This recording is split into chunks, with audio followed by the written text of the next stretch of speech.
CFOs in general are afraid to say people over profit.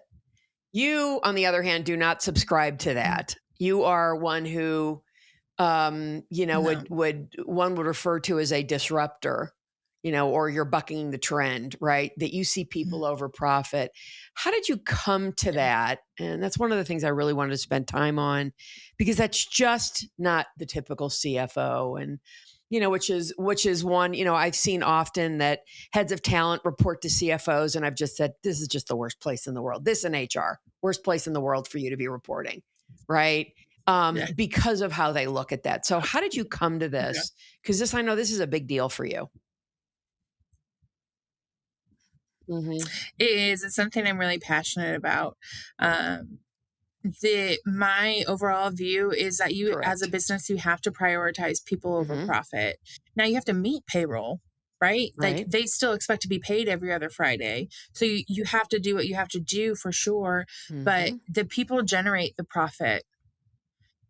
So when some companies have this recruiting strategy of this revolving door, Hmm. and I'll just hire some as soon as somebody starts getting a couple of raises, I'll just hire somebody cheaper, and we'll just keep doing this revolving door.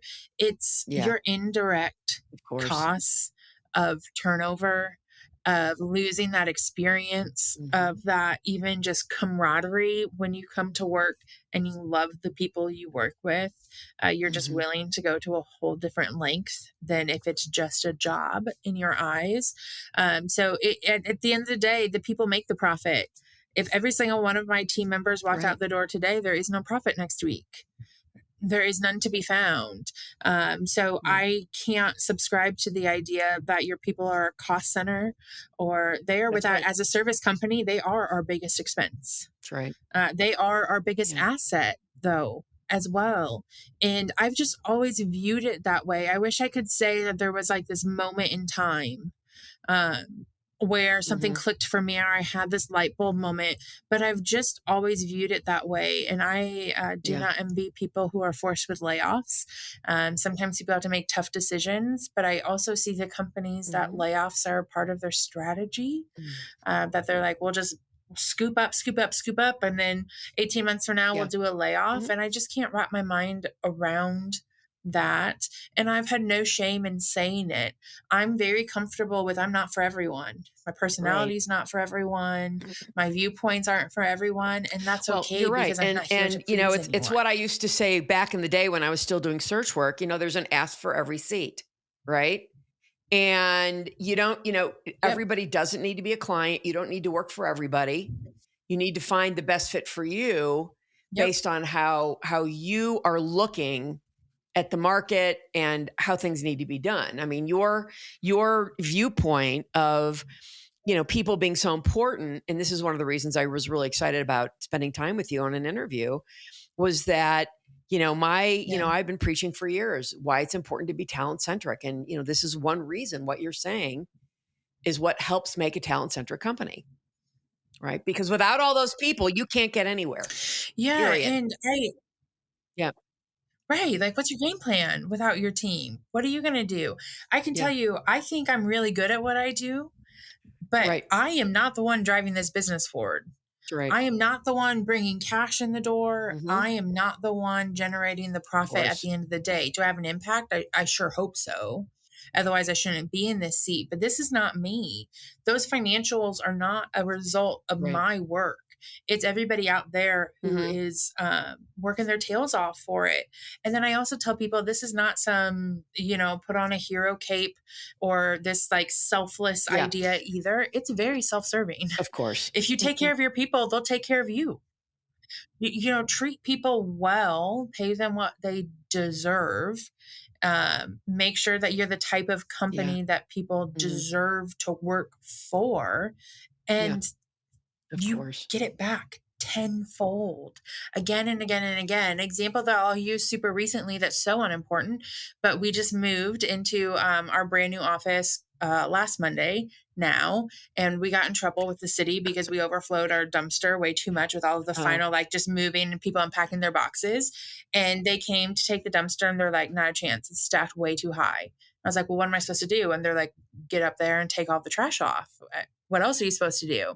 And I sent out, we're still, pretty close, relatively small-ish team. And I sent out a quick email. Hey guys, I have a favor. We need to go dumpster diving.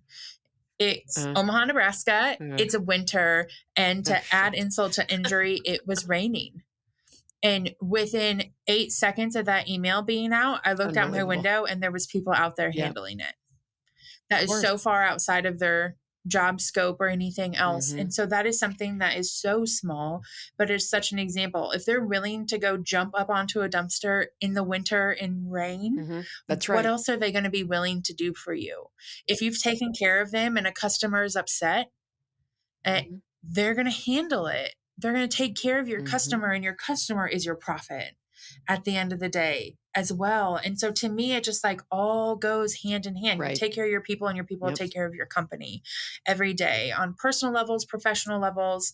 Mhm. I know without a doubt that they have my back, that there isn't an ask I could make that maybe they might be like, for real. But they're gonna jump on board, and they're Yeah. gonna do it, and they're gonna do it with great attitudes. And especially in the business that we're in, Mhm. we are not a Monday through Friday 8 to 5 company. We work property insurance claims, Mhm. and those claims, similar to the events, don't conveniently happen on Monday through Friday from 8 to 5.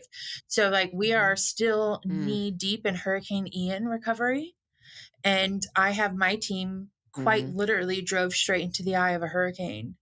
The moment we knew that hurricane was going to make landfall, that wash your laundry, kiss your family goodbye, and they jumped in a truck and drove into a hurricane, and then stayed Mm. without electricity, access to gas or water. In a hurricane situation, you drive in with what you need to sustain yourself, and then Right. you don't clock out on Friday at 5 o'clock. So a bunch of my staff went there, but then all of our staff back here, if you're a customer service rep and a client calls Mhm. you who just lost everything 24 hours ago, You're and it's talking to him. 4:50 on Friday, That's right. That's right. they don't get to clock out Yeah. in 10 minutes and say, well, I'll get back to you Right. on Monday because I have weekend plans. So all of that to say, like, it's not all selfless and anything else. It's the fact that I respect the fact that, especially who we are as a company, Mhm. we're not making small asks. But I'm very transparent about what those asks are. And then I will make sure that it's worth it.